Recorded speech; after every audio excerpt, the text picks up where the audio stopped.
Hello, everybody. Good afternoon, everybody. Good afternoon. You skipped the lunch? Thank you for allocating your time in lunchtime. So welcome to our panel discussions. Actually, the title and accelerating success and global leaders on navigating startup ecosystem.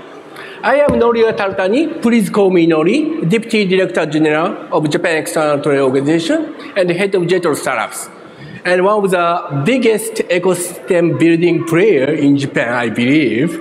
And government agency helps strengthen investment between Japan and the rest of the country.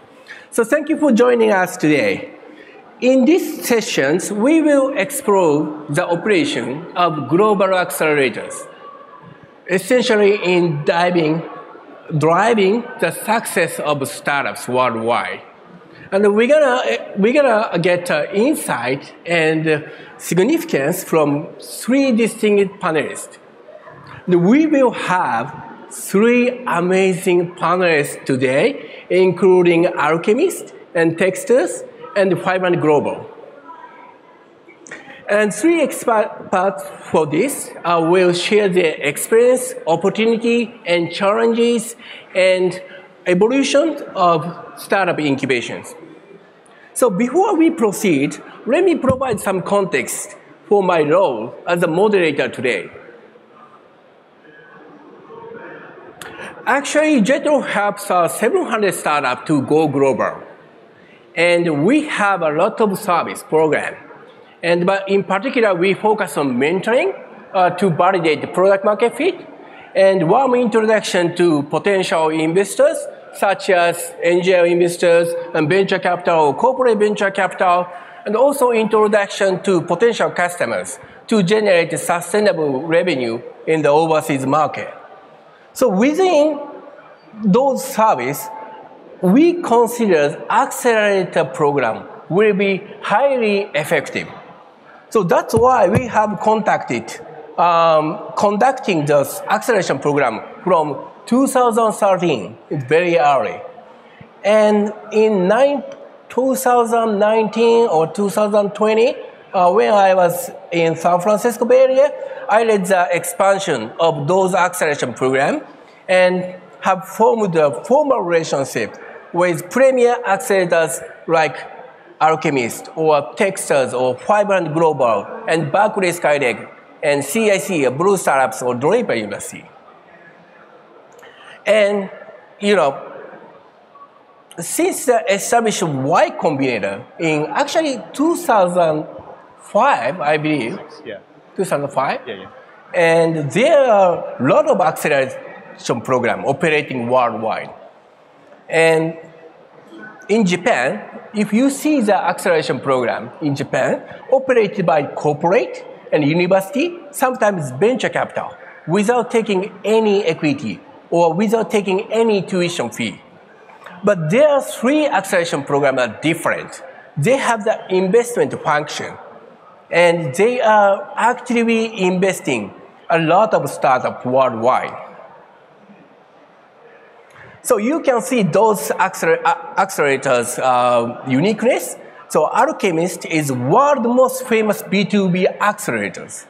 And Texters is the world's most active pre-seed investor with the highest number of total investment in pre-seed startups in 2022, 2023. And the 500 Global has both function, the acceleration program, and investors with 2.4 billion in AUM. And they have created 35 companies, unicorn status companies, valuated more than $1 billion.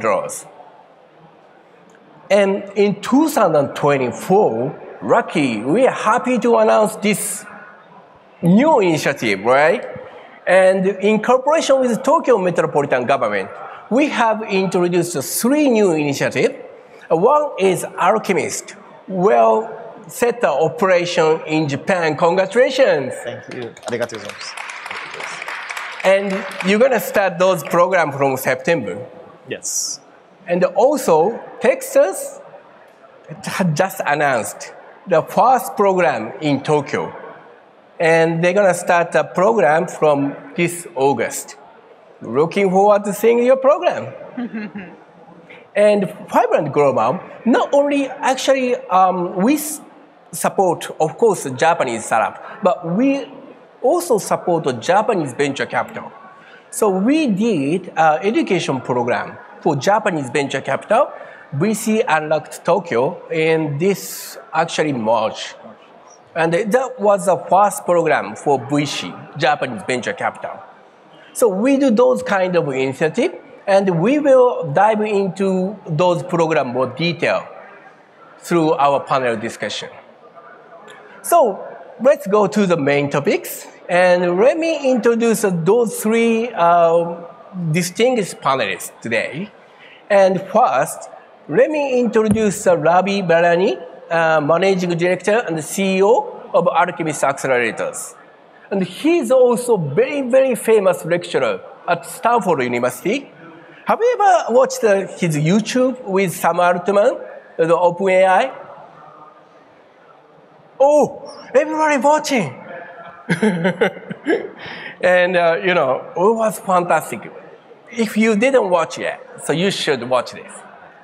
And Ravi, please introduce yourself and your acceleration program within 3 minutes. Arigatou gozaimasu, Nori-san. That's very kind of you. So everybody, let me introduce Alchemist. We are honored to be here. We are here because we believe that the next big unicorn is in somebody's mind right now. And if we can catalyze that into becoming into an actual venture, our mission is done. So for those that don't know Alchemist, Alchemist is the leading B2B or enterprise accelerator that has come out of Silicon Valley. We're different in 2 ways. One is we only do enterprise startups, so no consumer startups. Because if you're building an enterprise startup, the users that are using your product are often different than the customers that are paying for your product. So really you have to build 2 companies. You have to build a product that users love, and you have to build an engine on how you're going to get paid on the business model. So the program is very different than other accelerators. It's a longer program. It's at least 6 months. And with the Tokyo program, it's going to be at 9 months, which I'll talk about in a second. And it's also started by the Silicon Valley venture capital funds. So our investors were 5 top venture funds from Silicon Valley, and we have a very deeply rooted history in Silicon Valley venture. My background is I used to work in venture capital at DFJ. I was the second investor in Twitch, the first investor in Pubmatic, which was a company out of India. And so we are very steeped in understanding the venture community in Silicon Valley. Okay? With that, if anybody wants to get involved with the new launch in Tokyo, we are doing a program in Tokyo. We're going to be funding at least 9 startups this year. The most important thing today is if you can just register on the QR code, whether you are a mentor, a prospective founder, a customer, and we will reach out to you to give you details or information or plug you in. Okay? Very quickly, I know we have 3 minutes. Oops, did I? Okay. So Alchemist, some of our portfolio that you may know of include unicorn companies like LaunchDarkly, which is a $3 billion company, publicly traded companies like Rigetti, which are in the quantum space. These are all enterprise companies, so they're not necessarily as sexy as consumer, but we think that the enterprise is very sexy, including companies like Audify, which is a Japanese founder that's raised $13 million and launched from the San Francisco-based program. These are our stats. We've been around for 12 years, for 12 years. It's all enterprise. We differentiate on quality, not quantity. So the classes are limited to 20 companies. And we heavily they all typically get 4 coaches that work with each of the companies. So it's a 6-month program, and we try to focus very much on just a very specific focus, which is enterprise broadly defined. The companies on average raise $6 million. They've raised collectively $3.9 billion across around 600 startups, and about half of them get funded. And we are going to open applications on June 1st. So if you're interested, please register, and we will give you more details. Arigatou gozaimasu. Thank you, Nori-san. Thank you. Thank you, Ravi.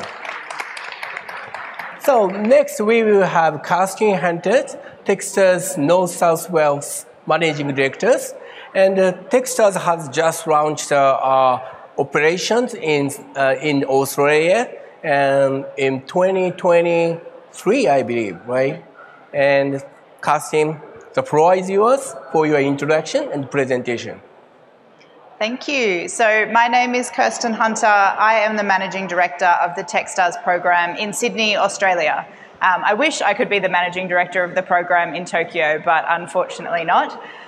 So my background, I come from a founder background. So I am the founder of a fintech startup in Australia called Future Super, which has 15 billion Australian dollars under management in the pension retirement space. And then I have worked in a number of other startups as well. So my background is very much within companies, building them from the ground up. Techstars has been around for about 17 years, and we are a global accelerator. You can see here on the slide, this year we will operate 48 accelerators in 35 cities in 13 countries across the world. And we're thrilled to have Tokyo part of the program as our only accelerator operating in Asia. The way the Techstars Accelerator works is we take 12 companies, so again, quite a small cohort of companies, and they will be with us for a period of 3 months or 13 weeks. And it really is a very intensive boot camp on how to build a business from scratch and how to scale the business from where you are. As part of being selected as one of those 12 companies for Techstars, you will also receive investment of $120,000 US, and for that, Techstars will become a shareholder in your business. And so that is a really important thing for us because it means that Techstars is then aligned to the success of your business. It is our responsibility as your investor to do everything we can, even after that 3 months is over, to help your business be successful.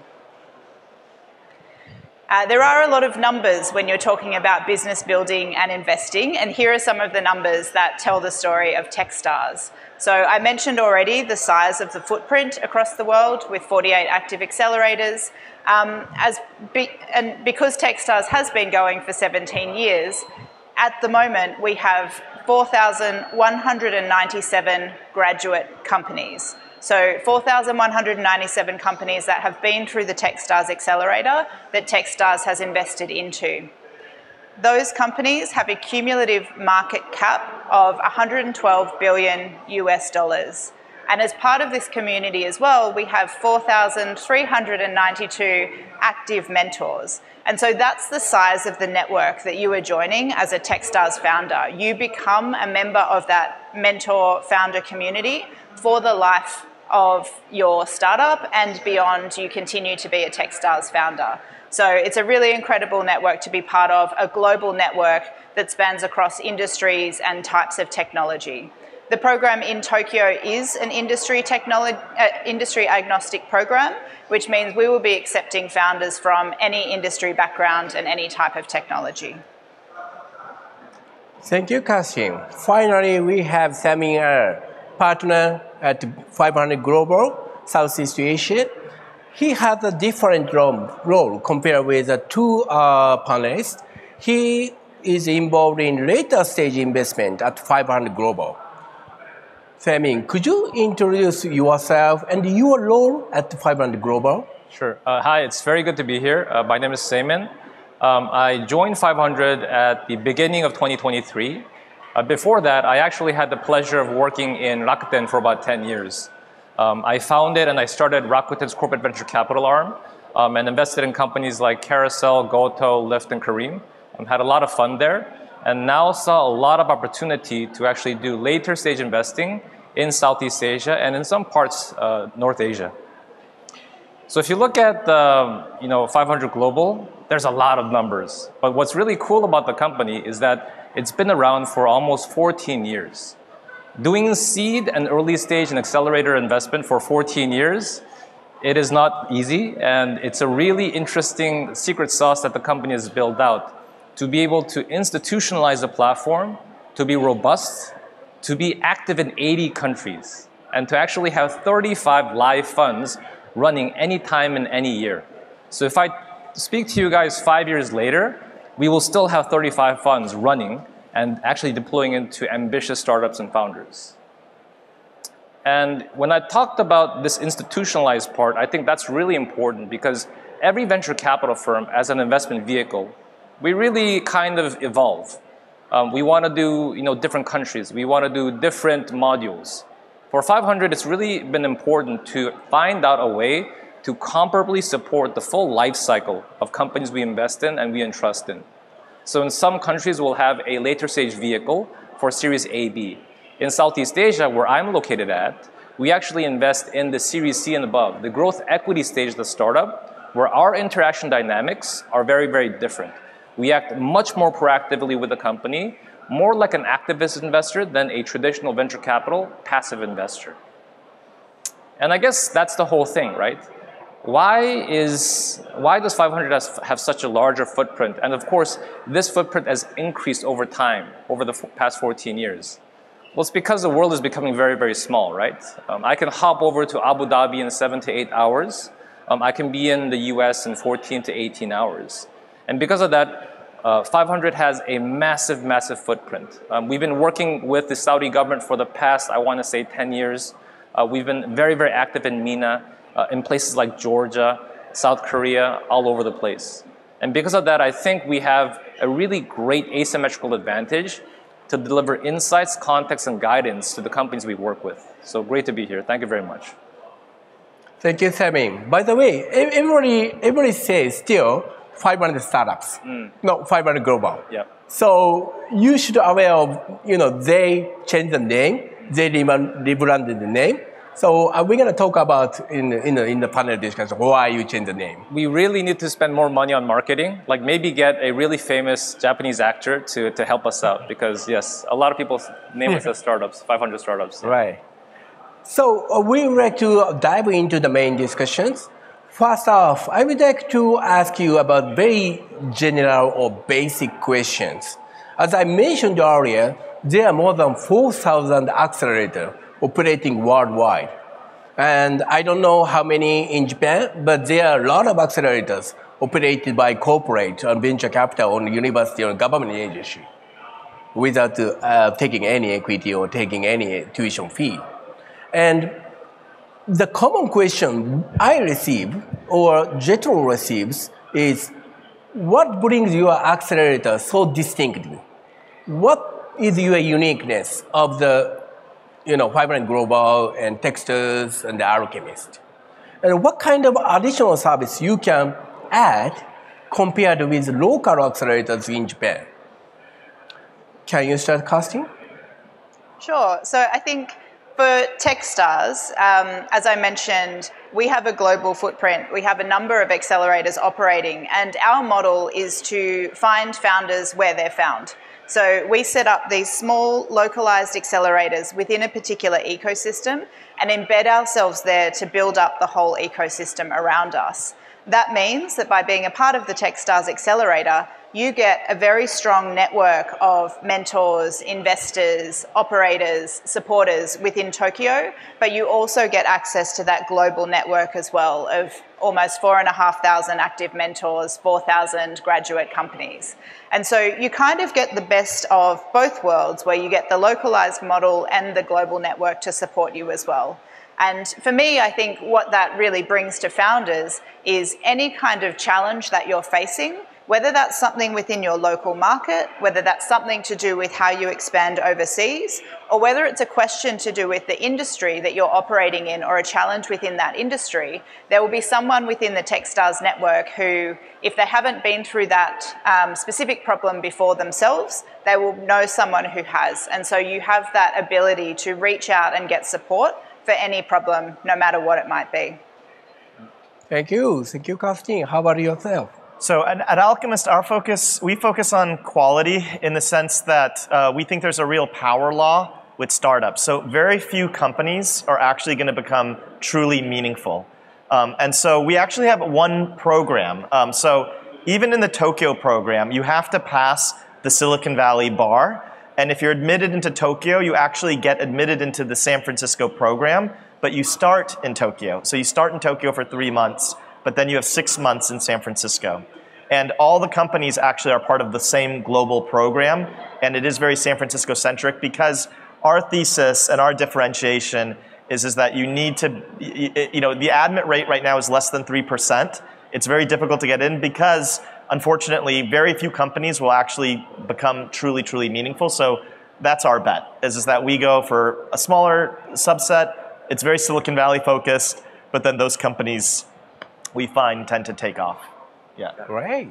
How about 500 Global? Yeah. So I think in many ways, I think the most important part about what we bring to the ground is, first and foremost, kind of psychological permanence. Because as mentioned before, we've been here for 14 years. So if you're a startup founder or a aspirational founder, you have actually a home and network that you can go to. The second part I would say is just sheer data. So over the past 14 years, 500 Global has invested in 2,900 companies. That means that we've probably seen the type of company you're building or the type of business model you're building. So we're able to give them really verifiable, quantifiable insights in terms of what they can do in that midterm and what they could do for the long term. Going back to what I talked about of maturing a venture capital firm, I think the third strongest point here that I see is we're not just focused on the early stage. Once you actually get past a product market fit cycle, you actually want to look at what am I doing right at the Series A, but what can I do to get to the Series B and beyond? So for me, I look at the later stages, but I 100% advise correctly and as best as I can on what the company should be preparing on. If the company really focused on increasing their surface area and trying to get the revenue, I would persistently guide these people to understand what their unit economics should be when they reach that level where growth equity participates. So I would say just 3 bullet points. It would be data, permanence and branding, and number 3, guidance. Thank you very much. I hope you understand the uniqueness of each accelerators. And we've seen the several announcements of the accelerator launching in Japan recently, including Alchemist or Texas, and Antra is already operating in Japan, And Ravi, you built the, very impactful acceleration program in San Francisco Bay Area, probably in 2012, I believe, right? That's right. Yes. How did global accelerator change the dynamics in San Francisco, Silicon Valley? And how do you see the Tokyo acceleration program will change dynamics in Tokyo? So the interesting thing about Silicon Valley is that it's a rich, fertile soil, but it's fed by international talent. So even, we get talked to by very famous VC funds will tell us what they're looking for in Silicon Valley. And there's been a lot of data science to try to predict which entrepreneurs are going to succeed based on their backgrounds. And there's very few things that are correlated with success, but one of which is actually not coming from Silicon Valley. That's actually a strong positive. And so, even recently, Nori-san was talking about how we had Sam Altman. He came into my class, and Sam didn't grow up in the Bay Area. He grew up in the Midwest. Ali Ghodsi from Databricks, the CEO, he was born in Iran, grew up in Sweden. Andrew Ng from the AI Fund, and who was the head of DeepMind, another leader in the Gen AI movement. He was born, I think, in Hong Kong or Singapore, and then he went to England. All the leaders in Silicon Valley actually come from outside of Silicon Valley. And that talent also exists within Japan. It's just that in Japan, the regulatory changes have made it more difficult to unleash. But thanks to the initiatives of the government and JETRO and others, now the taxes are different in Japan when you're starting a company. And there's also some fundamental shifts or changes. The first city that OpenAI is launching in outside of San Francisco is not in the US, it's in Tokyo. And so is Google. And TSMC is investing in Tokyo. So there is so much fantastic change happening at this moment in Tokyo that we think it will unleash new heroes, new entrepreneurs. And we think the best is to actually not just stay in Tokyo, but also come to San Francisco. So that's why the model is start here, but as part of the program, come to San Francisco too.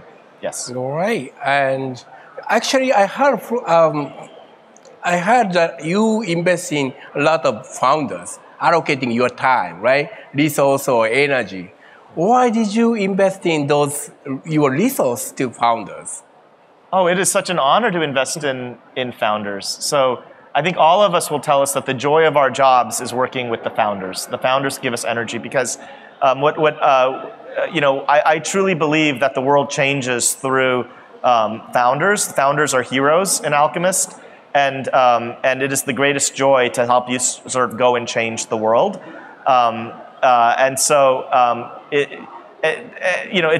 Both there's great financial returns, obviously, but it's also the deep impact. In fact, I do think it's more risky now to work at a big company because of the change that we're seeing coming than to actually usher in the change as a startup founder. So I want to be with the change agents. Yeah. Yeah, I think that integrating the Bay Area ecosystem or Bay Area acceleration into the Japanese ecosystem is sometimes challenging. There are many, challenges we face, right? And one of the main challenges is that, they are not so much common for the accelerator taking the equity in Japan. So founders in Japan relatively thinks about, it's affordable for them to give up 5 to 6% of equity for 100K or 150K investment. That's likely because,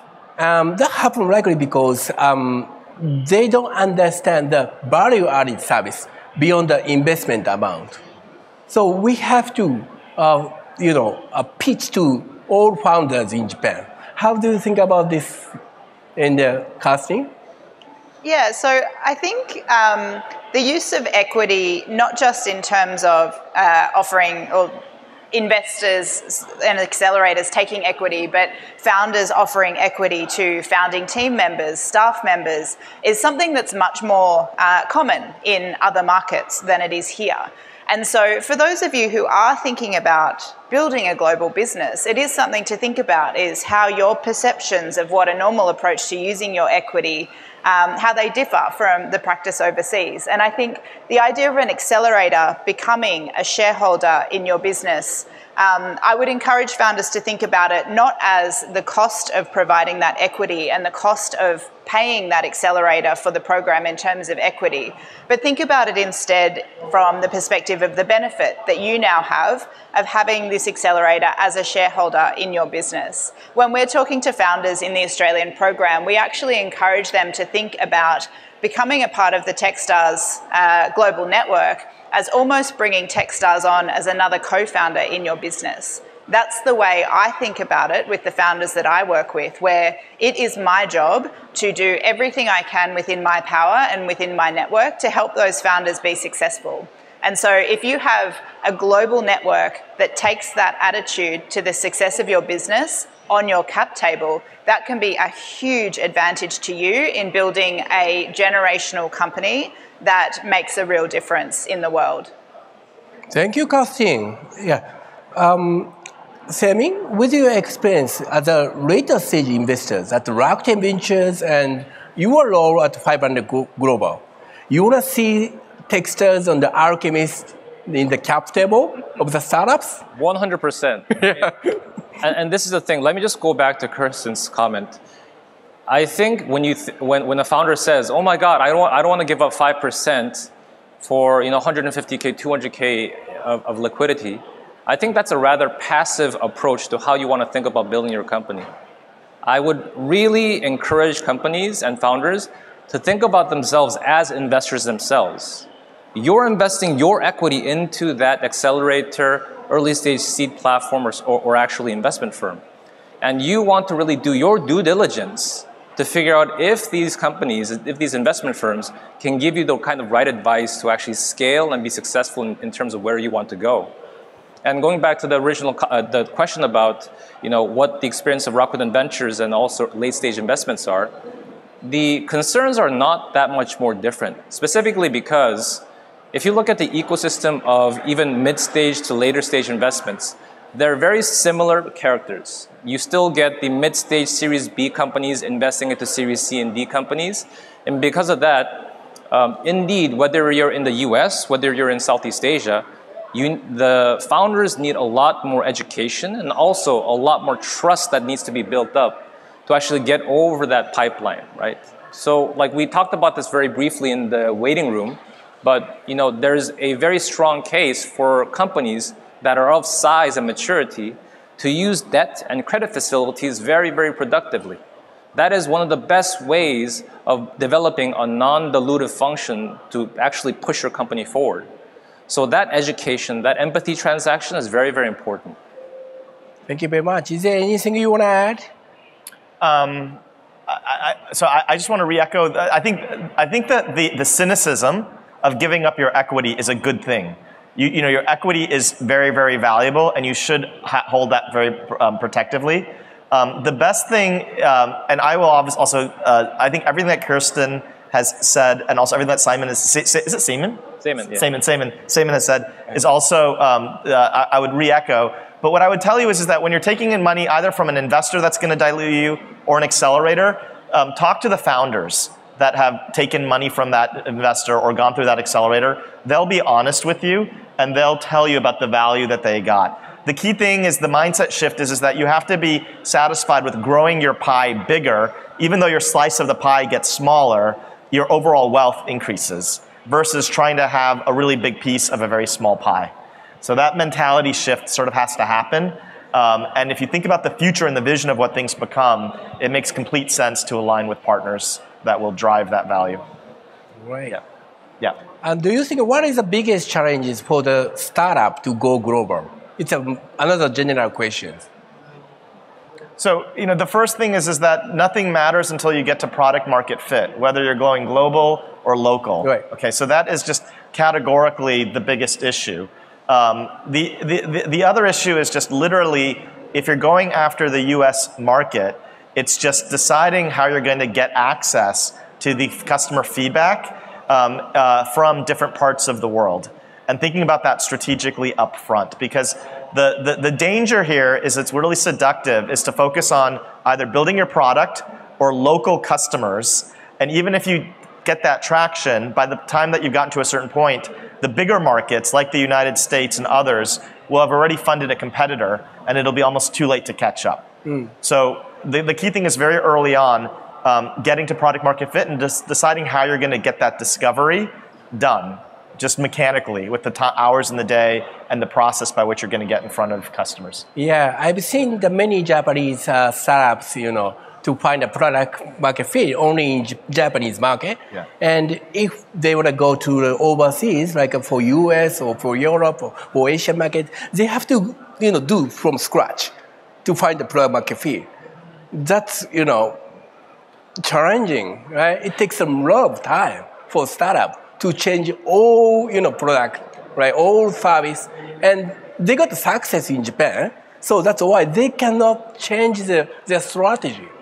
It's even harder than if they didn't have the success in Japan, because your problems don't get easier, they get more difficult. So if you do succeed in two markets where the products are different and the go-to-market strategies are different, it'll get worse, not better. So from day zero, the challenge with going global is thinking global. It's really thinking objectively about what are the key assets. Like the key assets in Japan might be the credit facilities and the financial markets. That's what's amazing about Japan and the talent. But it might not be that you want to focus on your first customers to be in Japan. It may be that the US market or other markets and maybe the right markets initially, and then you come to Japan later or in parallel. So having that first principle thinking is very critical early on because if you do things right, it'll all get easier. If you do things wrong, it'll all get harder. So, yes. And after achieving the product market fit in the world, and they want to raise the money from the later stage investment. And in Japan, everybody is talking about the later stage investment because we don't have any later stage venture capital. But my understanding, if they achieve the product market fit, they're going to get money from the overseas investors, I believe.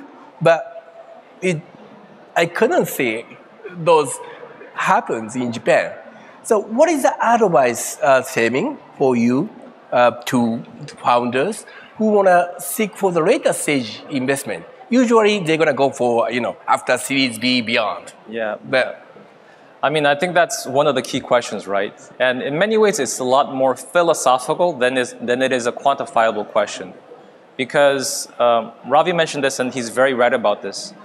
Japan is probably one of the only countries where a small, medium business can actually get loans, debt, credit from large banking institutions in country at very, very low interest rates. It's probably one of the only places.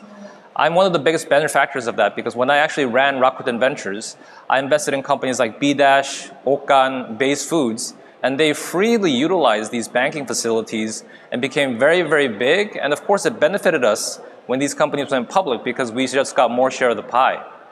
So if you actually want to say, I need later stage funding, ask yourself, do you really need that? Can you actually, but then again, if you need later stage funding, why do you need a venture capitalist to verify you? VCs, okay, only me. I'm a really dumb guy. Like, what can I prove to you by putting in my money that you couldn't do for yourself for the marketing that you have and the market that you have? So really understanding the full view of the options you have locally and internationally, I think is a very good first step. I think the second step is if you find that you really do need this capital that's not provided by local institutions, you want to find a GP that can actually fill that gap of vision, right? Think about it. You're a later stage company, so that means that you have less product market fit risk. You know what you're doing generally for the next 90 days. But you have very little ideas of what you're going to do in the next 2 years.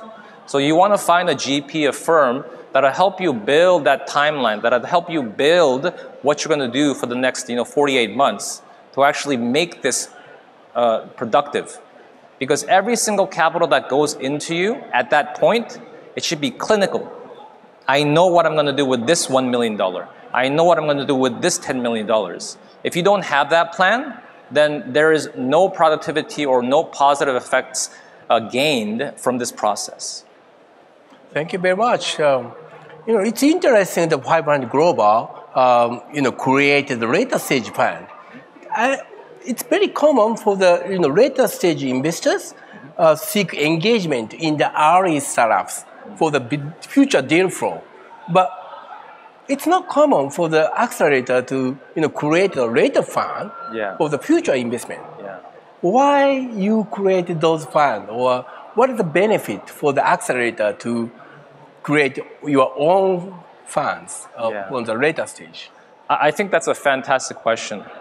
Because you're absolutely correct. You'll see later stage kind of investment funds create early stage vehicles because they also want to be able to eat at the higher end of the value chain, right? The early stages have the best quantum of returns and so on and so forth. There's maybe two specific things that come as a barrier. Business-wise, business model-wise, it's very convenient for a larger stage investment firm to get investment and carve out a small amount to do early stage operations. But operationally, you see very, very few late stage companies that have put in money for early stage funds become successful or have the permanence that 500 Global has or the likes of Techstar has, because it's a really different game. It's immensely difficult to maintain an early stage and accelerator platform for 10 years to make sure the machine moves, to make sure the LPs are engaging with you. Because think about it, early stage is the longest duration risk, right? We're going to invest for 10 years and hopefully these companies have a great outcome. Then you actually need to seek out LPs who have immense patience. I don't have patience, right? So I need to talk to LPs to say, please wait 10 years, onegaishimasu, right? But it's not going to work out that way. So operationally and business model-wise, there needs to be actually a matching cog that turns together. So for us, because we figured out the hard part, which is the operational part, now we want to actually elevate and see with the asymmetrical access that we've had, because we have 2,900 plus companies we've invested in, and that increases every single month, every single year. We have an access to companies, data, relationships, and whatnot that we can actually help double down on for the best companies. So it's a very good secret sauce for me as a later stage investor to have. Thank you very much. So you have a good recipe, right? Good resources of the 500 Global Accelerator. I can get just a little bit more lazy, right? Yeah. Because I can actually talk to the founders very, very quickly. But you can invest in outside of the 500 global cohort. So if you want to invest in the Alchemist graduate alumni company, which is a competitor of your cohort, what happens? So I think that's a really good question. For us, because my job is only to win with the mandate that I have, which is late stage. And indeed, if there's actually a company on Ravi's portfolio that excels beyond what we have in our early stage portfolios, 100%, I have a fiduciary duty to my LPs to try to court Ravi's portfolio, 100%. I see. So we only have five minutes, so time is approaching. Sorry for the bad time management, but what's one lesson for the founders who want to apply for each accelerators, Alchemist or Texas? Is there any advice? I mean, I view accelerators as like colleges or universities. So it's just similar to fundraising for me. I would apply to multiple and then try to optimize your outcomes. Apply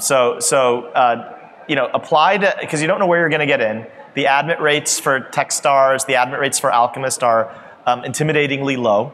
And everybody's different. Everybody has their idiosyncratic interests. Kirstin has a different philosophy versus Ravi. So apply everywhere, then see where you get in, and then do your diligence. And the best thing is talk to other founders that have done the programs, because they'll be the ones that will be honest and give you the right advice. And then negotiate. If you can negotiate, try to leverage the accelerators against themselves to get the best outcome for yourself. Yes, that's true. Entrepreneurs, the founders, are very honest, right? Yeah. They talk about the accelerators' reputations or blah, blah, blah. Yeah. Always happens. Yeah. So talk to other founders which has a graduate from Alchemist Accelerator. You can get insight from them, right? Yeah, they'll be honest. How about Kirstin? Yeah, I mean, I agree with everything Ravi has said. Particularly, I think each of the accelerators will have their own culture, their own focus, their own set of expertise that they really excel at within their mentor community and their program team community. And not all of them will be the best fit for you as a founder or for your business. So that process of applying broadly, having conversations with lots of different accelerators can help you find the best match for your business. And then the other thing that I want to say to all of you in the audience who are founders today is that it's a really exciting time to be a founder in Japan, because your ecosystem and your community, your founder community, is just starting to take off. So those of you who are founders today will get to play a pivotal part in figuring out what the innovation ecosystem in Japan and Tokyo really is going to look like for the next 10 or 20 years. And those of you who are successful will go on to have the opportunity to be the angel investors that shape the next wave of innovation in Japan. So it's incredibly exciting for all of you, and I wish you all the best of luck. Thank you very much. So last message from Saemin. It's only 1 minute. Yep. Does everybody want to go to lunch? Sorry, never mind. So I think the advice that I can give you is definitely, you should apply for a lot of these accelerators, see what they provide, but maybe just to double down and focus on the mindset of founders and management teams that I've found that succeed in these programs, but also succeed in companies. Please be prepared to be insanely stubborn about your company's vision, but at the same time, very, very open-minded. This is probably the core attribute that I've seen that companies have immense success. Please be prepared to always have a very short-term memory towards your failures and also a very short-term memory to your successes. Because I've seen founders become very depressed because they can't get the sale or they can't get a product market fit risk. And I found also founders wasting their time talking about an immense success they've had for the past 6 months. I think the last thing that I've actually advised here is really think about what you want to do. Like, what is the whole raison d'etre of being an actual founder? Because in many ways, you can add incremental or even proportionate value in a corporation. And I think those kind of philosophical kind of integrations are really important for you to set yourself up for success. Thank you very much. So it's going to be the end of the session. The conclusion is just apply. Just do it. Be quick. Just do it. To apply. Don't think about anything. just apply. Wait. So thank you very much for coming to panel session. So big applause to the panelists. All right, once again, thank you to all of our panelists and our moderator as well. Thank you very much. 皆様、改めて拍手お願いします。Another round of applause.